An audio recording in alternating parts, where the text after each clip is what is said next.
It was the final voyage of America's mightiest battleship.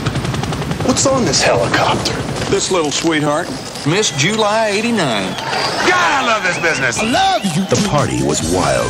Love you to death. They really knocked them dead. Imagine this arsenal of tactical nuclear weapons falling into the wrong hands.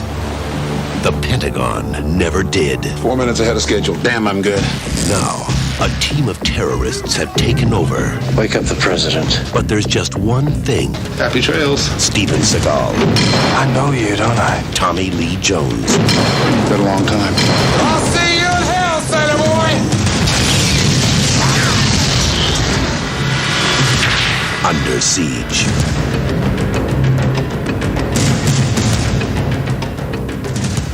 자, 그러면 진욱이와 함께 12영화를 알아볼까요? 12위는요.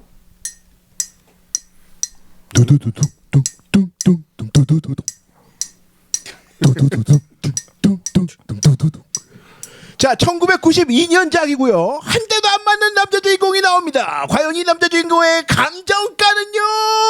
바로 진품 명품 배우입니다. 스티븐 시걸이 나오는 언더 시즈. 그치, 이 음악이 진품 명품에서 엄청 단세였거든. 아, 이게 진품명품 음악이었어? 나도 몇 번 썼어 이거. 긴장감 유발할 때 이 음악 되게 많이 들어본 것 같은 음악이. 이거 근데 되게 잘 붙어 이거. 잘 붙어요. 너무 긴박감 있게 잘 나와. 영화 계속 나오던데요, 영화에? 이 음악이 좋아. 여기에 나오는 거였어요? 언더시즈에 나오는 음악이야? 그러네요. 음악이 살렸어. 자, 이게 1편과 2편이 있죠? 뭐 이거 두 편을 같이 얘기하도록 하죠. 원래 그냥 1편만 하려고 그랬는데 이건 두 개만 나오고 의외로 3, 4번은 안 나왔죠. 그래서 92년에 1이 나왔고 95년에 2가 나왔는데 그 두 개를 하겠습니다. 언더시즈. 네, 언더시즈 1은 1992년작이고요. 네. 2는 1995년작이죠. 네. 1은 배에서 벌어지는 바다에서 벌어지는 일이고 네. 2는 기차에서 벌어지는 일입니다. 그쵸. 네. 네. 이제 주인공 케이시 라이백 네. 전직 실 요원이죠. 최정예 실 요원. 실, 예. 네이비 세일이라고 하죠. 네. 해군의 실이 뭐예요? 실. 실 물범. 물개? 네. SEAL 세일이잖아. 네. 저기 밀떡 실이 뭐야? 그거 다 약자일 텐데 찾아봐야 돼. 아, 그거 다 약자예요? 짜지 다. 오. C이 C, 그 다음에 A는 에어, L은 랜드. 육해공이라는 뜻입니다. C이. 아, 그래요? 네, 육해공. 네이비 실은 해군에 있는 실인데 육해공항에서 다 작전을 한다. 실이죠. 근데 이제 물개로 알고 있는데 그 네이비 실이 우리나라도 있죠? 없나? 있죠. 비슷한 부대가 있죠. 네이비 셀이 뭐 UDT. UDT. 찌찌포. 네. 하여튼 특수부대. 우리 동네 특공대잖아요. UDT. 네. 여기서 케이시 라이백으로 나오는 네. 스티븐 시갈이 실입니다. 네. 이 1편에서의 악당은 전직 CIA 요원이죠. 네. 전직 CIA 요원인데 이제 사람이 좀 나쁜 짓을 많이 하니까 CIA에서 몰래 이제 이 사람을 제거하려고 작전을 펼쳤는데 실패했어. 그래서 이 사람이 너무 빡이 친 거야. 그렇지. 네, 그래서 이제 이 배를 탈취하는 그런 악당으로 윌리엄 스트레닉스 네. 스트레이닉스. 라는 역으로 토미 리 존스가 나왔고요. 네. 토미 리 존스가 여기서 악당 역을 제대로 했죠. 아유, 뭐 제대로 진짜 명품입니다, 진짜. 네, 토미 리 존스가 젊었을 때는 의외로 악당 역을 많이 했어요. 그러면 생긴 게 좀 네. 악당이잖아. 나이 들어서는 이제 중후한 주인공 역을 많이 했지만 그렇죠. 그리고 92년도부터 이미 노안이더라고요. 그 얼굴로 그 뒤까지 계속 갔던 것 같아요. 한 수십 년을. 네. 여기서 스티븐 시갈이 50년대생이고 토미 리 존스는 40년대생이잖아. 나이가 이미 92년이니까 50대가 다 돼가지고 찍었네. 네. 그리고 이 윌리엄에게 이제 협조해서 똑같이 이제 그 악당 역을 수행하는 이 해군의 배신자가 있어요. 부함장. 그쵸. 예. 크릴 역으로 게리 부시라는 배우가 게리 부시. 이 배우는 그냥 얼굴이 악역이에요. 근데 게리 부시는 젊을 때 예. 버디 홀리 스토리라는 영화 있어요. 그러니까 버디 홀리 있죠. 엘비스 프레슬리처럼 위대한 가수였는데 비행기 사고로 죽은. 네. 그 아메리칸 파이가 버디 홀리에 관한 노래잖아. 네. 하여튼 거기서 버디 홀리 역을 해가지고 너무 잘해가지고 안경 끼고 이렇게 앞니빨 튀어나오게 해가지고 노래도 잘하고 게리 부스는 그걸로 뭐 오스카 후보 오르고 막 그래가지고 졸지에 되게 탑 배우가 됐어요. 근데 그 뒤로 이제 악역도 많이 하고 조연 많이 했죠. 이 배우 아들이 왜 그 우리 스타쉽 트루퍼스에 거기 이렇게 친구로 나오잖아. 아, 예. 거기 왜 저 앞니빨 튀어나온 애 하나 있지? 빼빼 마르고. 그게 아들이야. 거기 부스야 거기도. 네. 네. 그리고 이 배에서 벌어지는 사건인데 굉장히 의외의 인물이 한 명 끼어듭니다. 그쵸. 예, 그 플레이보이 7월의 모델 예, 미스 줄라이. 예. 예, 플레이메이트라고 하죠. 그 예. 플레이보이 잡지에 네. 한 달에 한 명씩 커버걸이 나오죠. 커버에서 표지에도 예. 실리고 여기 보면 이렇게 중간에 이렇게 센터폴드라 그래서 이렇게 쭉 펴서 보잖아요. 네. 근데 실제로 플레이메이트 출신이라면서요, 이 배우가. 네. 네. 표지 모델 출신이라고 하더라고요. 네, 우리에게는 그 옛날 80년대 베이와치 TV 드라마로 유명했던 아, 베이워치도 예, 나왔죠. SOS 해상 기동대 때문에 굉장히 낯이 익은 배우예요. 조단 테이트라는 플레이보이 모델로 네. 에리카 엘레니악이라는 배우가 나왔습니다. 네.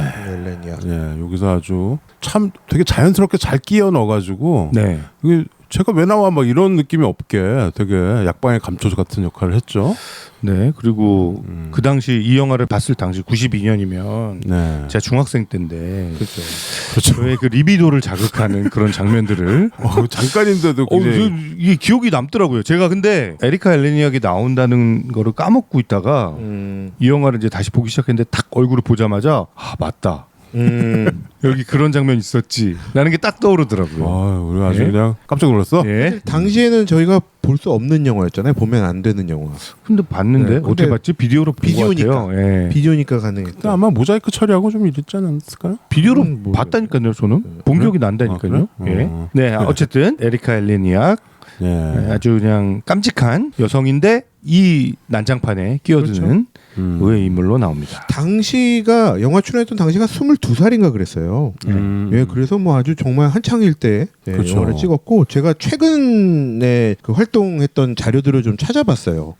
최근이 거의 57, 8 이렇거든요. 몸이 좀 많이 한 2배 정도 굵고 팔도 막 다 타투로 다 감싸져 있고 이렇게 최근의 모습도 봤습니다. 그렇군요. 예. 이 배우가 그런데 영화 데뷔한 게 E.T.였대요. 네, 맞아요. E.T.에 나와서 그 엘리어트 씨랑 예. 뽀뽀한 씬이 있었대. 12살에 출연을 했더라고요. 그때부터 이뻤나 봐, 깜찍하고. 그 양쪽 머리를 길게 따은 머리로 나왔고 그 드루 베리모어랑 그러니까 비슷한 거죠. 네. 뭐 배우는 이 정도 1편에서는 이 정도 소개하면 될 것 같고요. 1편은 그때 평단에도 되게 호평을 받았어요. 그래서 오스카에도 후보로 막 오르고. 오스카 뭐예요? 오스카에서 93년 오스카에서 음향상, 음향. 예, 그리고 음향 편집상. 야, 이게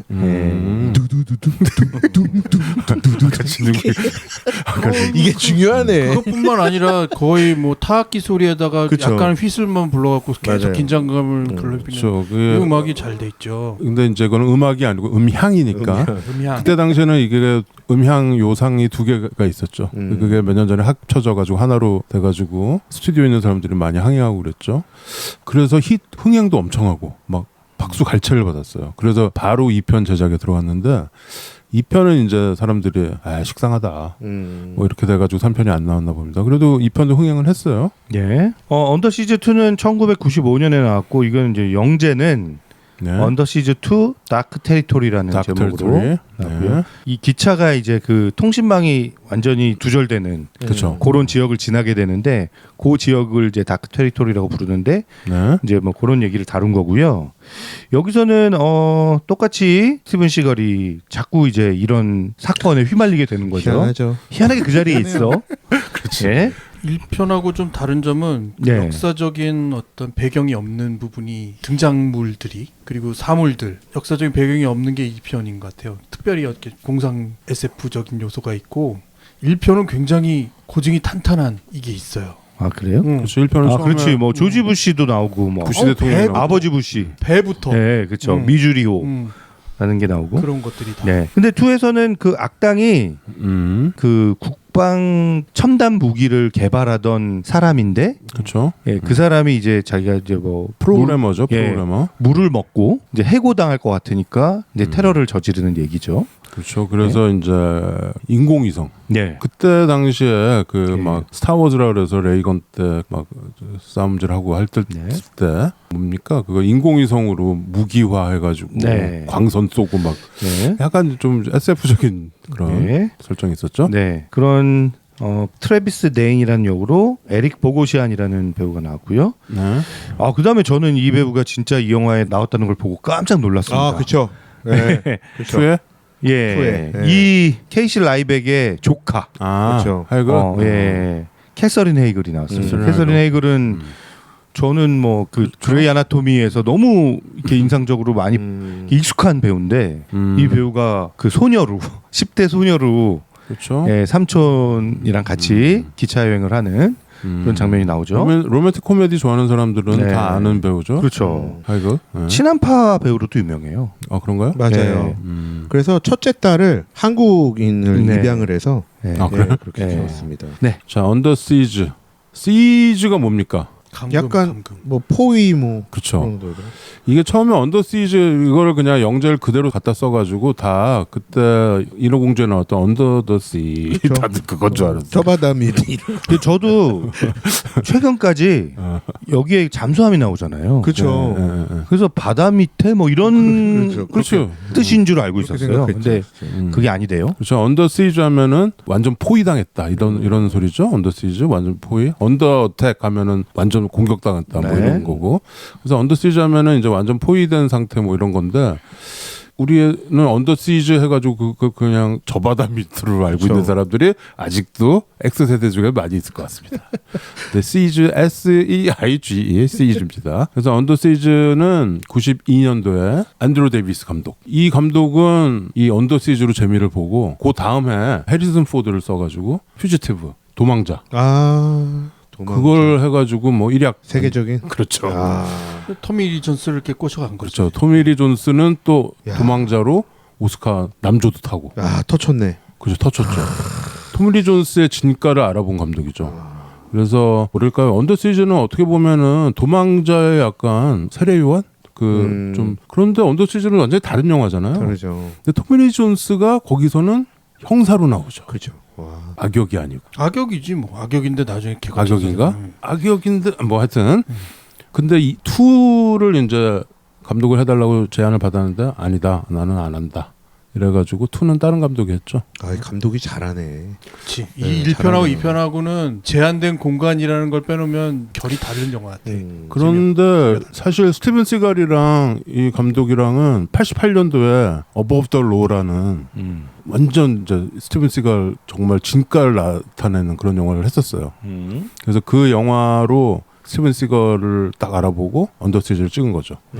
하여튼 이 감독은 그래서 배우들을 잘 조련해서 터치게 만드는 앤드루 데이비스 감독. 언더 시즈는 그래서 뭐 나는 1, 2를 다 되게 재밌게 본 기억이 나서 맞아요. 이제 액션 영화 하니까 단번에 생각이 나더라고요. 게다가 또 스티븐 시갈의 이 캐릭터는 그 누구도 못 따라. 독보적이죠. 그러니까 어떻게 보면 되게 너무 만화 같고 정말 한 대도 안 맞고 막 어떻게 저렇게 평정심을 유지할 수 있지 아무리 영화지만 막 이러는 거 있잖아요. 보통 다른 히로들은 되게 고생하고 고난당하고 핍박당하고 막 겨우 살아나고 구사일생으로. 근데 스티븐 시걸은 아무리 많은 적이 덤벼도. 그래서 이제 우리 중학교 그 교실 뒤에서 애들끼리 이렇게 액션 씬을 연기하는 그런 추억들이 있잖아요. 교실 뒤에서. 그때 그 스티븐 시걸의 그 특유의 동작들을 따라하는 애들이 많았어요. 그 상대를 교란시키는 헛손질. 헛손질. 막 손을 막 움직이면서 상대를 교란시키는 거죠. 칼을 이렇게 특이하게 이렇게 칼날을 바깥쪽으로 이렇게 쥐는 그런 동작. 그런 거를 이렇게 흉내내면서 놀았던 기억들이 있네요. 이제 악기도 합기도라고 하죠. 합기도 실제로 유단자고. 이분은 요새도 이런데 나와가지고 뭐 이렇게 도복 입고 막 이런 거 하더라고. 것 같아요. 그리고 이 M자 이 머리 스타일이 아직도 이렇게 유지를 하면서 어떻게 하는지 모르겠지만. 하여튼 그래서 스티븐 시갈은 그 시갈이라는 캐릭터가 아니고 이 배우 이름으로 아이콘이 됐죠. 스티븐 시갈. 그래서 항상 우리 주변에는 이렇게 꽁지머리 한 애들 이렇게 보면 스티븐 시갈이라고 그랬어. 그랬죠. 그렇죠. 네. 심지어 우리 대명사죠, 때는 대명사. 네. 어떤 여자애가 그 스티븐 시갈의 별명이었는데. 스티븐 시갈이 아니라 걔가 그 무슨 우리 그 MT 가서 연기하는 코너가 있잖아요. 거기서 스티븐 시발이라는 캐릭터로 나왔었어요. 머리 스타일 비슷하게 만들어가지고. 그래서 스티븐 시갈은 이때 뭐 이 언더 시즈를 정점으로 네. 그 뒤로도 계속 많은 비슷한 영화에 비슷한 캐릭터로 그렇죠. 네. 나와서 고난을 안 당하고. 근데 뭐 저는 스티븐 시갈의 여러 영화 중에 인상적인 영화들이 꽤 있는데 이 언더 시즈 시리즈가 최고의 정점에 있는 영화인 것 같아요. 맞아요. 그렇죠. 예. 뭐 이거 말고 또 떠오르는 영화 있나요? 아까 그거 어버브 돌로. 아, 그 이후에도 뭐 몇 개 본 것 같긴 한데 이거만한 건 없는 거 없어요. 이거 말고는 마이클 잭슨 친구로도 유명한 거 아니에요? 그래요? 같이 콘서트 다니고. 아 그런가? 예, 무대 같이 올라서 노래하고 뭐 이런. 노래하는 형이었어. 아 그렇죠. 기타 치고 그러죠. 네. 그래서 락 밴드에서 이렇게 기타를 치는데 기타를 이렇게 잘 치시는 스타일은 아니고 그냥 즐기는 스타일? 키아누 리브스가 베이스 기타 치듯이 네. 약간 그런 스타일인데 간지가 나잖아. 우리나라도 저기 요즘 기타 치시는 분 좀 있던데. 누구? 아 그거 뭐지 그거 저기 새우깡. 스틸 갖다 블루스 이런 거 치시는 분 있던데. 아, 거기까지? 예? 새우깡 먹는 그. 그분 말입니다. 아 근데 확실히 이 영화는 이 스티븐 시갈을 빼놓고 다른 배우를 껴넣으려고 하면 안 떠올라. 그렇지. 진짜로. 그리고 이 네이비스 이거 해군 그 제복이 되게 잘 어울려. 아 너무 잘 어울려요. 하얀 게. 그러니까 약간 여기서 요리사로 나오는데 실 출신의 요리사잖아요. 둘 다 하얀 옷이잖아요. 일단 하얀색이 너무 잘 어울리고 또 하나는 영화를 볼 때마다 자꾸 저는 스티븐 시갈 볼 때마다 생각나는 건 무슨 고목나무 같아. 그냥 고목이 잔가지가 엄청 막 바람에 막 휘날리는 고목나무 같은 느낌이 나요. 너무 튼튼해. 아니 보통 이런 영화에서 이렇게 총알이 날라오면 총알은 피해야 될 거 아니야. 근데 스티븐 시갈은 잘 안 피해. 아니 맞았어요. 영화에서 관통했대잖아요. 이 영화에 사실 문화적인 재미가 있거든. 군대 문화적인 재미가 있거든. 밀떡들에게는 좀 밀떡 그건 좀 이따 예, 얘기하고. 좀 이따 얘기할 걸까? 스티븐 시걸의 매력 중에 하나가 뭐냐면 큰 배에서 네. 조리사는 예전부터 흑인이 하던 거예요. 2차 세계대전 때는 그 일밖에 못했어. 그러니까 흑인을 징발해서 전투원을 쓰는 게 아니라 요리사를 시켰어. 아니면 메이드를 시키고 함장에 음식 나르는 일을 시켰거든. 그 이제 진주만 같은 때 보면 그 스토리가 나오죠. 아, 2차 대전 때? 그래서 함선의 요리사라는 그 공간과 직책이 사실 뛰어난 직책이 아니야. 근데 영화의 이 군대에서의 느껴지는 그 흔히 말하는 군대 계급사니까 역할 사회고 그러니까 그 역할에 대한 그 매력이 없는 건데 거기다가 C를 집어넣고 거기에 약간 유색인종이잖아. 이 사람이 백인은 아니야. 완벽한 백인은 아니죠. 거기 또 하나는 그 안에 몰려오는 사람들이 다 유색인종이 많고 물론 백인도 있지만 그런 사람들이 몰려와서 거기에서 이제 막 그런 거야. 그러니까 어떻게 보면 완전 마이너 리그야 거기가. 취사부가 배 안에 취사부. 그렇죠. 네. 그리고 이 사람들은 전투원이 아니기 때문에 진급도 잘 안 돼. 이해가죠. 그러니까 이런 상황이 있는 곳을 만들어 놓고 그것도 가장 역사 깊은 배. 미주리라는 그 전함. 네. 2차 세계대전부터 90년대 그 시기까지도 막 활약을 했던 네. 거에 막 퇴역한 전함을 영화에서 딱 잡아다가 이제 곧 못 쓰니까 그런 영화까지 찍으면서 이 배를 폐기하거든. 사실은. 그러니까 이런 것들이 이게 묶여 있는 거야. 그러니까 스티븐 시갈의 매력은 군대에 있는 사람들이 보면 저게 뭔지를 이제 느끼는 거지. 형님 스티븐 시걸 그 매력 얘기하시길래 제가 그 생각이 난 건데 한 대도 안 맞잖아요, 진짜. 그렇지. 근데 그런 영웅적인 캐릭터를 대중들이 원하는 것 같아요. 지금도 약간 관통하는 정서가 있는 것 같아요. 마동석류나 저는 웹툰을 좀 보는데 무협 웹툰이나 이런 데는 이런 영웅적인 캐릭터가 악과 맞설 때 고생하는 걸 원하지 않아. 사람들이. 그러니까 고생하는 게 현실성이 있는데 오히려 압도적으로 얘네들을 압도하기를 바라는 대중들의 정서가 그렇죠. 있는 그 거죠. 무협에서 그래서 초절정 그런 고수. 캐릭터를 담은 뭐 영화, 드라마 이런 것들이 계속 나오는 게 그렇죠. 현실성은 떨어지더라도 그렇죠. 아예 그냥 압도해버리고 사이다처럼 맞아요. 해버리는. 이게 되게 통쾌해. 통쾌한. 그 스티븐 시갈이 나오는 영화들을 보면 기본적으로 너무 그 스토리가 쓰레기이지 않은 이상 그냥 스티븐 시갈은 그 얘의 그 무술 동작을 통해서 완전히 상대를 압도해버리잖아요. 그렇죠. 뭐 이렇게 진짜 한 대도 안 맞는다는 말이 맞아요. 맞잖아요. 네, 합기도 가라데 그게 굉장히 통쾌하게 느껴지고 민첩하거나 이게 경쾌하지는 않잖아. 되게 느리게 움직이고. 엄청 빠른데? 근데 이게 마셜 아트라고 그래? 해서 그 손짓은 실전에 관련된 부분들이 이제 퍼져나가는 거지. 옛날처럼 막 이렇게 그 쿵우처럼 막 허공에 막 이런 게 아니고 그 방방 뛰는 게 아닌데 딱 실전에 예. 정말 그래서 그 제가 뭐 잘 모를 때 봤는데도 그때 이제 딱 이 스티븐 시걸의 액션을 보면 그래 진짜 실전에 싸우면 저럴 것이다. 저렇게 상대를 저런 방식으로 압도해야 압도가 가능할 것이다 라는 착각을 했었죠. 그렇죠. 근데 그 스티븐 시갈의 무술도 되게 신선했어요 그때. 그렇죠. 이게 이제 이 영화의 그 큰 배를 빌려준 해군의 입장에서는 뭐겠어. 스티븐 시갈이 그렇게 보여야 군인대로 몰려올 거 아니야. 그렇지. 이런 것도 다 계산된 영화야. 저 이게 영화 이제 도입부에 보면 이 퇴역하는 장면이 나오죠. 네. 미주리호가 아까도 얘기했듯이 2차 대전 때부터 활약한 이게 배틀쉽이라고 하죠. 전함. 예. 전함인데 항공모함 이런 건 아니죠. 네. 전함인데 그런 거 보면은 밀떡들이 무슨 급 뭐 얘기하던데 하여튼 큰 전함이에요. 그래서 미주리급이야. 미주리급입니까? 그러니까 이 전함과 상대되는 전함이 일본에는 야마토라는 전함이 야마토. 근데 일본 전함이 더 컸어. 그렇죠. 근데 미드웨이 이후로 일본이 완전히 밀리면서 전함 구실을 못하고 다 침몰하거든요. 미드웨이 때 야마토를 침몰시킨 게 미주리예요? 아니지. 그건 아닙니까? 그 미주리는 어떤 역할을 했냐면 여기도 나오지만 일본의 항복 사인을 이 배에서 했어요. 맞다. 그래서 굉장히 상징적인 배지. 그래서 그 이후로도 퇴역을 막 시켰어. 계속 갖다 처박아놓고 있는데 전쟁이 났다 싶으면 이 영어 상징성이 있는 거야. 우리가 이 승리했던 전함을 몰고 나가서 일격에 막 이런 걸 하는 거죠. 그리고 또 하나는 옛날의 배는 다 흔히 말하는 함포라고 해서 큰 포를 그렇죠. 뭐 3개씩이니까 9개씩 막 놓고 그 조금 함포도 많이 있잖아. 근데 거기에다가 이제 이 배도 나오지만 미사일을 갖다 이 배에다 배치하기 시작한 거죠. 그렇죠. 저는 김 PD 형이 계셔서 이 얘기가 나올 것 같아갖고 영화에서 알았어? 발췌해 왔어요. 잘했어. 그래서 영화의 이 정보는 실제 이 배의 전함의 정보인 것 같아서 일단은 이 미주리호에는 대공포탄이 4만 발이 실려 있습니다. 4만 발. 뭐 어느 정도인지 감이 안 와요. 16인치 포탄은 1000여 발. 크루즈 미사일은 정확히 뭔가요? 크루즈 미사일은 장거리 미사일인데 옛날 저기 그 걸프전 때 엄청나게 멀리 날아가 가지고 1m 안에 있는 타겟을 공격했던 그 비행기처럼 날아가는 미사일 있잖아. 1m 저공으로 1m 안에 그 표적을 맞추는 여기서는 토마호크라고 하거든요. 그렇죠. 밀격 밀덕이야? 군대에서 다 한 거야. 저기 쌀떡 아니고 밀떡이죠. 밀떡까지는 아니고 거기도 밀떡이야. 그렇게 정확하지는 않아. 크루즈 미사일이 15기가 실려 있고요. 미사일이 그냥 일반 미사일인가 봐요. 미사일이 32기인데 여기가 이제 핵탄두를 실을 수 있는 미사일이 그게 8기가 포함. 조금 달라진 건데 거기에 보면 토마호크라고 하는 그렇죠. 크루즈 미사일이 32개고 그다음에 배를 공격하는 하푼이라는 미사일이 있어.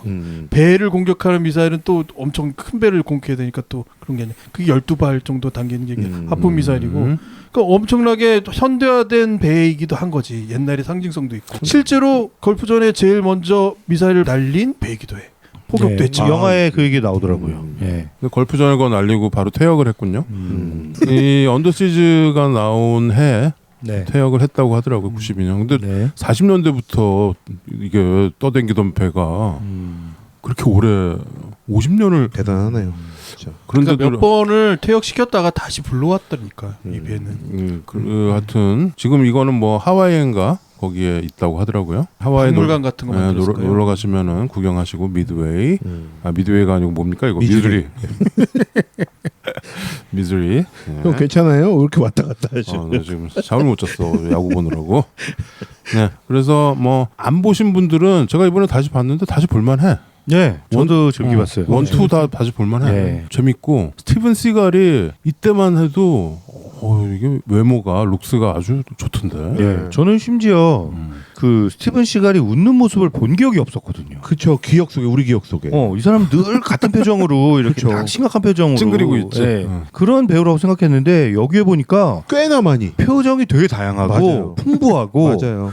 심지어 이렇게 주방에서 다른 애들이 막 장난치는 거 보고 있으면서 빙긋이 웃는 표정 같은 게 나오는데 그렇죠. 되게 예뻐. 예쁜 세상으로 마음에 들었어요? 아주 그냥 아주 젊은 아주 예쁜 얼굴이야. 나는 근데 이번에 보면서 스티븐 시갈이 연기파라고 생각하지는 않았는데 연기를 하는 장면이 어디 나와? 이 이제 함장이 죽은 거를 발견하고 그쵸. 네. 그 제복을 유니폼을 이렇게 덮어주잖아요. 네. 그리고 그때 나서 눈빛이야. 표정이 3단계 변화를 이렇게 와, 내 거 보고서 우와 스티븐 스필 저렇게 연기를 했었나? 아, 형 아무리 그래도 헐리우드 배우인데. 아니 근데 표정 연기를 아, 진짜. 야, 그 3단계를 쫙 보여주는데 정말 이 슬픔, 분노, 이 회한 이것까지. 나는 스티븐 시갈의 가장 이번에 보면서 다시 느낀 게 왜 이렇게 썰렁한 농담을 계속하지? 그 얘기를 계속 생각나는데 뭐 이렇게 막 미스 줄라이를 캐비넷 같은데 가두면서 하는 말들 막 이런 거. 근데 되게 그 썰렁한 농담들이 있어. 스티븐 시갈의 그 무표정이 약간 안정감을 주는 것 같아요. 안정감. 네, 어떤 일이 발생해도 얘는 당황한 기색이 없잖아요. 맞아. 당황함이 없어. 그래서 보는 사람으로 하여금 그렇지. 무조건 헤쳐나간다. 심지어는 그 바다 밑에 내려가서 갈고리 같은 거에 맞았는데도 딱 올라와서 안 아프잖아. 그렇죠, 안 아프죠. 안 아파. 아니 나 같으면 그리고 죽었을 텐데. 그 미스 줄라이가 옆에서 총에 맞았잖아요 했더니 총이 뚫고 지나갔으니까 맞은 게 아니야. 이제 관통됐으니까. 썰렁한 농담. 농담도 대단해. 아니 그리고 저는 이번에 영화 보면서 놀랐던 건 이 무술에 대한 거는 우리가 다 기억하고 있었잖아요. 근데 그냥 촉촉 폭탄 만들어내는 거 보고 이야 기가 막히다. 중간에 도시락 폭탄 만드는 거 기억하시죠? 그쵸. 와 칵테일 폭탄이야. 야 진짜 대단합니다 진짜. 저게 싸제 폭탄 만드는 건 네. 2편에도 계속 나오죠. 우리 근데 영화 스토리 얘기를 안 한 것 같은데? 안 할 거 아니에요? 그랬군요. 네. 네, 저 인물은 소개했지만 네. 스토리를 간략하게 말씀드리면 아주 단순하게 말씀드릴 수 있어요. 네. 이 미주리호가 퇴역을 앞두고 있어요. 그래서 이제 마지막 출항을 하는 거죠. 그렇죠. 근데 이 배를 탈취를 하기 위해서 이제 일군의 테러리스트들이 이 배에 잠입을 합니다. 근데 잠입하는 방식이 그 함장의 생일 파티를 한다. 그렇죠. 근데 이제 서프라이즈 파티를 한다라고 부함장이 이제 얘기를 해서 원래 함장 허락이 떨어지지 않으면 뭐 다른 헬기라든지 이런 게 착륙을 못하도록 돼 있는데 이제 함장 몰래 착륙을 시키는 거죠. 그렇죠. 거기에 이제 밴드와 뭐 이렇게 그 파티를 운영할 수 있는 파티원들과 그리고 아까 말씀드린 그 미스 줄라이.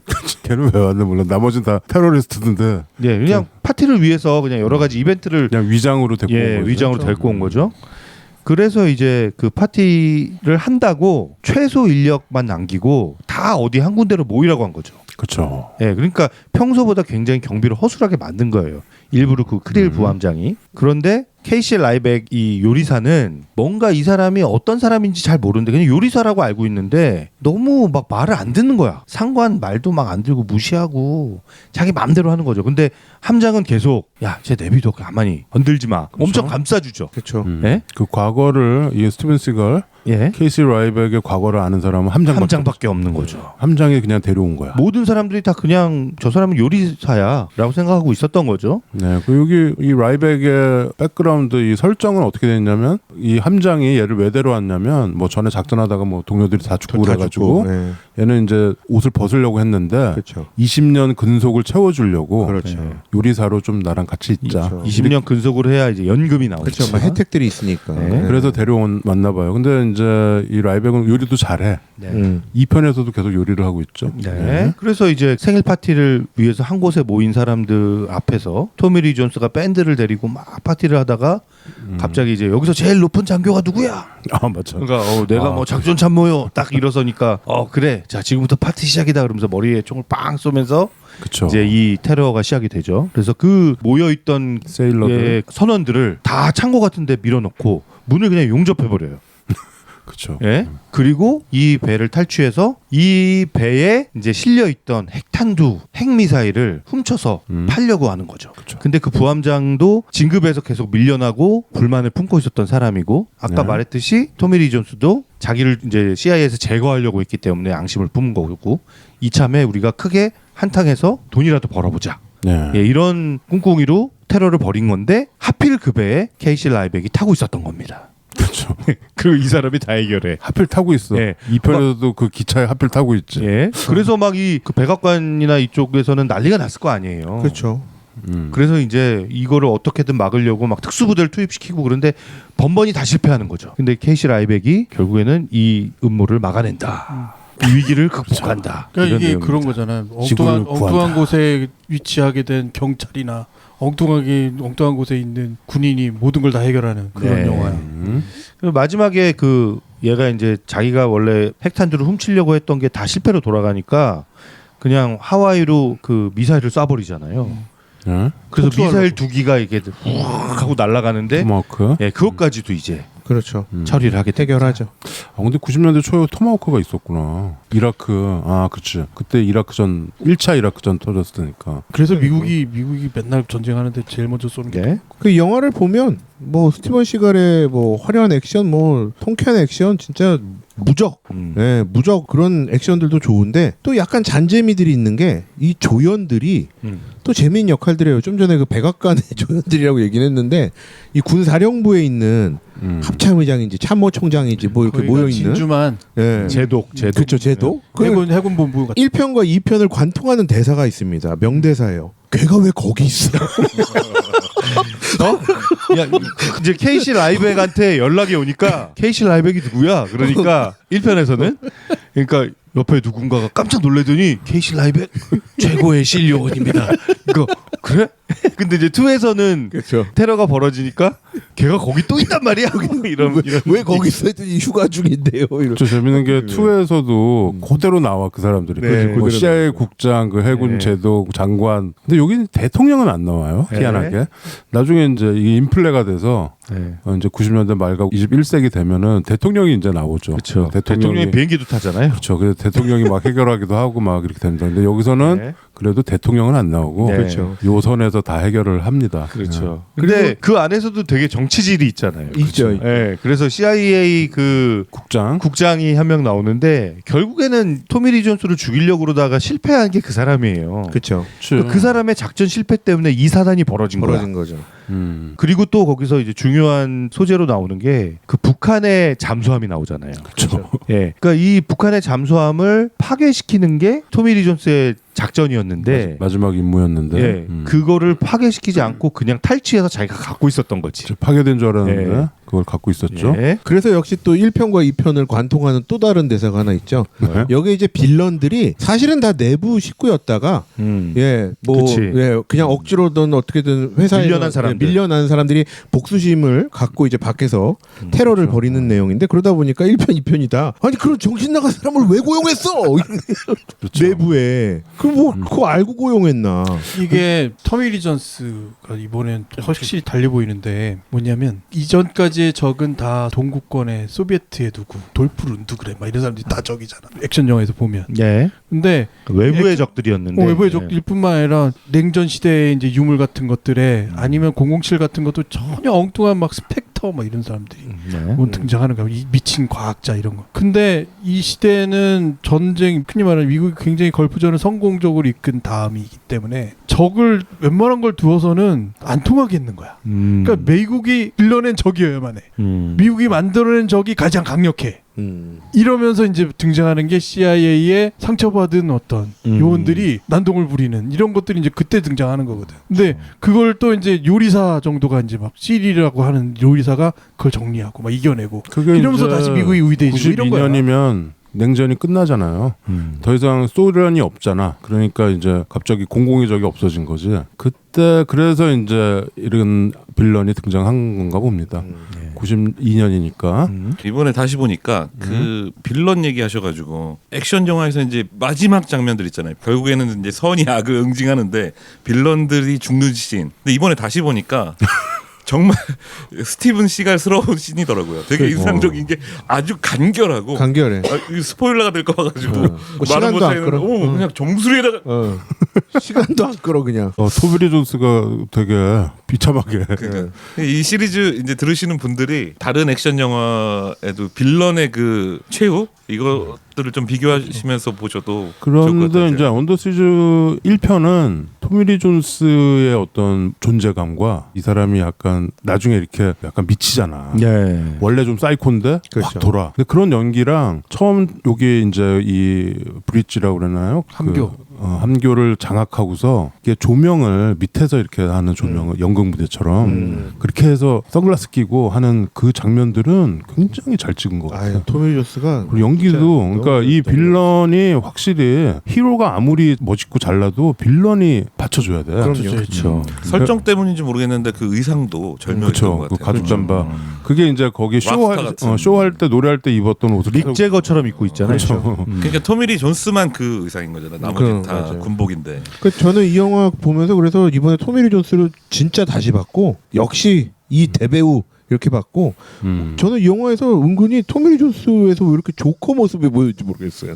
약간 그렇죠. 이거 너무 이렇게 광기 어린 연기까지 너무 잘 소화한 것 그래서 같더라고요. 2가 약간 빌런이 좀 약했죠. 2는 약간 미친 과학자 같은 사람이 2였는데 네.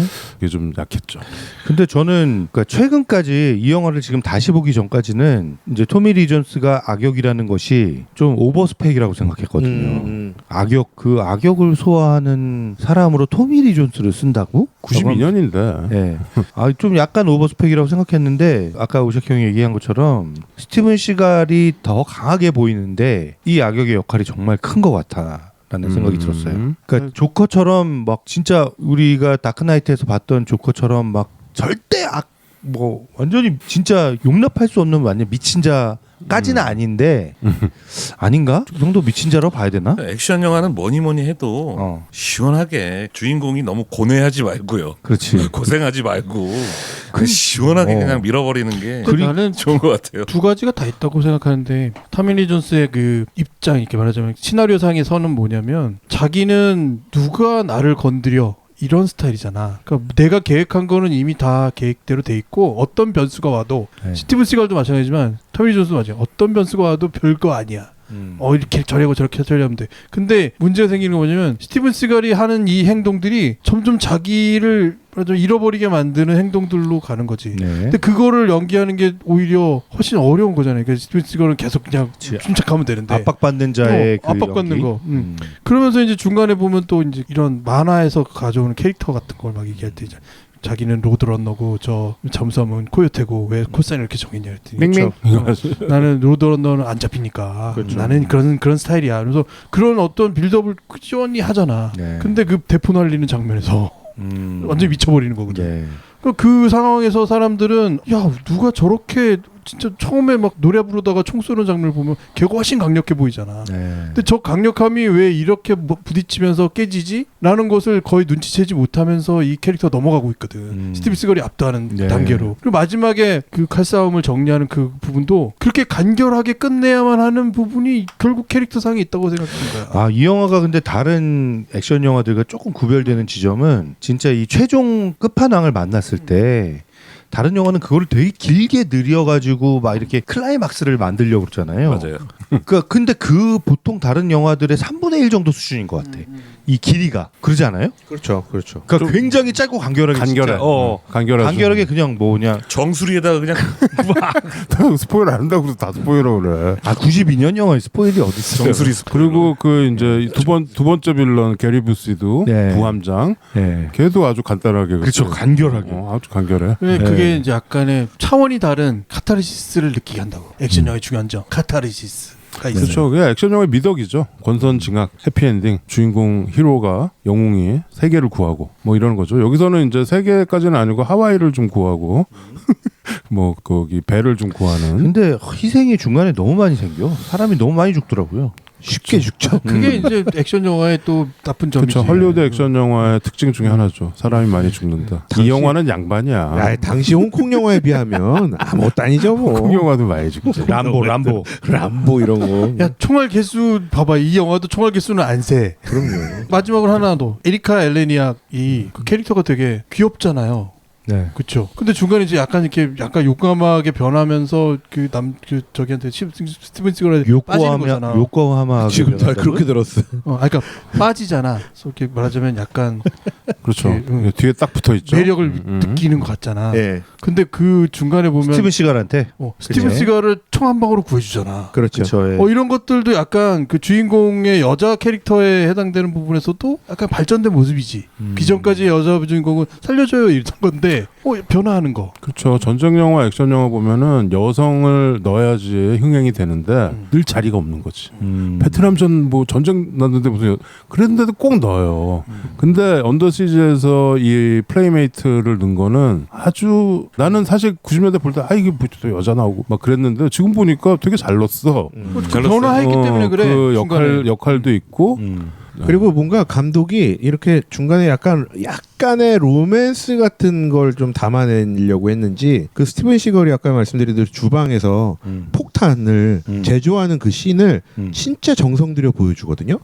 그때 이 에리카가 옆에서 진짜 지그시 보는데 뭔가 그런 거 있잖아요. 뭔가 그냥 남자가 뭔가 자기 일에 최선을 다하는 모습, 열심인 모습에 여성들이 좀 반한다는 이런 문구를 그 영화 그 장면에 넣을 수가 있어. 그러니까 옆에서 가만히 지켜보고 있는데 그 도시락 폭탄 만드는 걸 지켜보는데 그 뭔가 이렇게 눈빛이 이렇게 이 남자 뭐지? 하고 가는 이 느낌.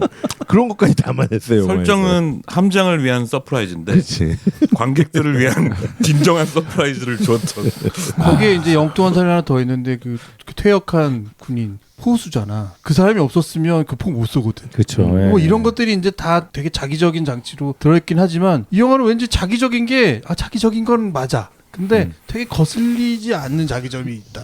정도로 하필이면 그 자리에 그런 사람들이 있어. 하필이면 있어. 근데 그 역할을 해. 그치. 근데 시원해. 네. 그거 실패가 없어. 그리고 실패도 없어. 여러분들은 그러니까 이게 원 보시고 재밌다고 생각이 되시면 투도 보세요. 투가 뭐 이렇게 뭐 형편없다 뭐 이런 얘기도 있긴 한데 저는 투도 재밌게 봤거든요. 그때 저는 당시에도. 투도 제가 정확하게 기억이 나요. 제가 고2 때인가 고3 때인가 고3 때다. 고3 때 제 친구가 집에 이제 시험이 끝나고 놀러 와서 내가 어떻게 이런 게 다 기억나지?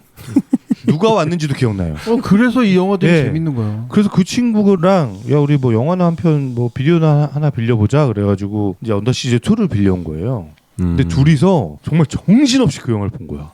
이게 언더시즈라는 영화가 좀 특징이 다른 액션 영화 좀 다르게 개활지에서 벌어지는 게 아니잖아요. 그렇죠. 되게 갇혀진 그쵸. 그런 동선 안에서 기차죠. 기차 혹은 뭐 배, 바다 위 뭐 이런 데처럼 이렇게 되게 갇힌 공간에서 벌어지는 액션이잖아요. 와 진짜 그 2는 정말 긴장하면서 깝깝해. 막 손에 땀을 쥐면서 정말 숨쉬기 힘들다라는 느낌을 받으면서 봤던 기억이 나요. 저 우리 에피 제목 얘기해줘야죠. 눈을 뗄 수 없는. 그렇죠. 그렇게 보신 거죠. 그렇죠. 정말 그렇게 봤어요.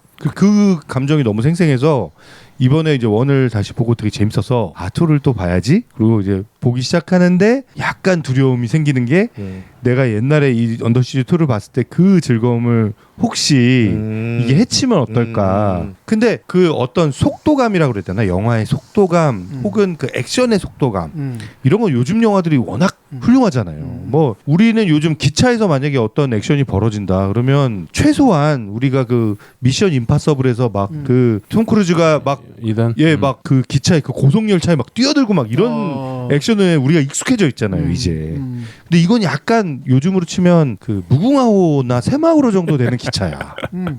좀 고급이긴 하지만 뭐 침대칸도 있고 뭐 이런 고급이긴 하지만 그래서 2층 속도가 요즘 우리가 느끼는 그런 탈 것의 속도보다는 좀 느린 느낌이거든요. 그래서 그거는 조금 내가 그때 느꼈던 그런 속도감은 아니구나라는 생각은 했지만 그래도 너무 이렇게 잘 짜여진 그런 액션을 보여줬다. 그렇죠. 그 기차 액션이 그런 영화들이 계보가 쭉 있어요. 네. 우리나라도 부산행 뭐 그렇죠. 이런 영화들이 최근에 있었듯이 옛날에 뭐 셀버 스트릭 뭐 그리고 007 영화들 뭐 그런 게 많죠. 기차 그리고 옛날 기차 서부국 서부국 그렇죠.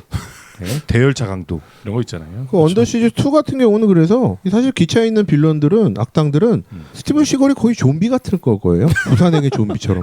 밖에 떨어졌는데 다시 살아 돌아오고 죽은 것 같은데 또 살아 돌아오고. 네. 끝으로는 뭐냐면 스티븐 시걸이 고생을 안 하는 것 같이 표정을 짓지만 엄청 고생하는 것 같다.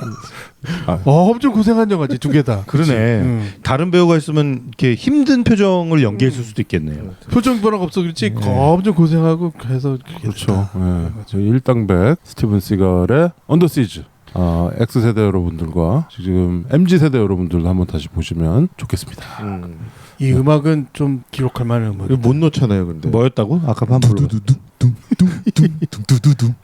이거 소리 나야 돼. 예, 음악은 진욱이가 지금 제가 저작권 때문에 원곡은 못 쓰고 진욱이가 라이브로 연주하고 있습니다. 이것도 걸리는 건 아니죠? 근데 이거 미용효과상 받을 만하던데. 네, 음향 이게 돈을 받았어 못 받았어? 노민이었군요. 노민만 됐어? 네, 언더 스티치. 네. 자, 이렇게 새로운 에피소드를 시작하고 있고요. 액션 영화니까 여러분 이제 괴로움과 힘듦을 벗어나면서 잠깐 이제 마음을 이런 걸로 돌려서 좀 옛날 영화긴 하지만 그냥 시원시원하게 카타르시스를 느끼시면 좋겠다. 네, 뭐 이번 리스트는 재밌을 것 같아요, 근데. 자, 음악을 듣지는 못하니까 그냥 인사를 해야 되겠네요. 네, 안녕. 네, 다음에 9위 영화로 찾아오겠습니다. 여러분들 우리 해피와 함께 귀를 뗄 수 없게 만들어 드릴게요. 바이바이. 안녕.